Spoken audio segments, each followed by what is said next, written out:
அஸ்ஸலாமு அலைக்கும். Hi friends. இன்றைக்கி பாலை சுண்டை காய்ச்சும் ப்ராசஸ் தான் நடந்துகிட்ருக்கு. ஒரு 1/2 லிட்ரு பாலை வந்து நல்லா சுண்டை காய்ச்சி நான் வந்து ஸ்வீட்லெஸ் கோவா தான் ரெடி பண்ணிகிட்ருக்கேன்.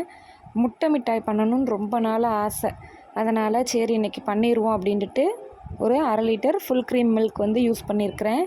இது வந்து ரெடி ஆகுறதுக்கு ஒரு 1/2 மணி நேரம் கிட்ட ஆச்சு. நல்லா அகலமான கடாய் வச்சனால சீக்கிரமாகவே ரெடி ஆகிடுச்சு. இது நல்லா அப்படியே திரண்டு வந்ததுக்கப்புறம் ஆற விட்டு எடுத்து வச்சுக்கிட்டேன். இன்றைக்கி முட்டை மிட்டாய் பண்ணுறதுக்கு நான் வந்து 4 முட்டை யூஸ் பண்ணியிருக்கிறேன்.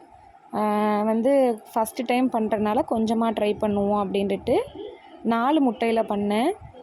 ஒரு பாத்திரத்தில் 4 முட்டை சேர்த்துட்டு அது கூடவே எந்த அளவுக்கு முட்டை எடுத்துருக்குறோமோ அதே அளவுக்கு சுகரை வந்து பவுடர் பண்ணி சேர்த்துருக்குறேன்.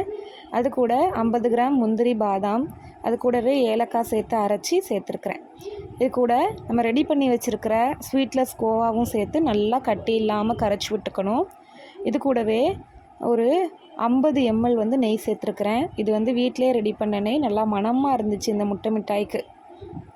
இதை நல்லா மிக்ஸ் பண்ணிவிட்டு இது கூட ஒரு பிஞ்ச் அளவு வந்து குங்குமப்பூ சேர்த்துருந்தேன்.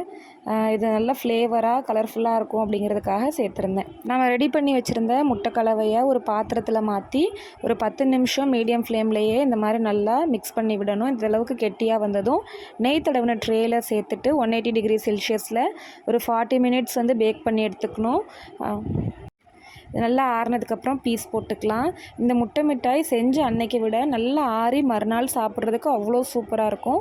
இது பேக் ஆகி வரும்போது வீடெல்லாம் நெய் முட்டைன்னு அப்படி ஒரு ஸ்மெல்லாக இருக்கும். கண்டிப்பாக ட்ரை பண்ணி பாருங்கள்.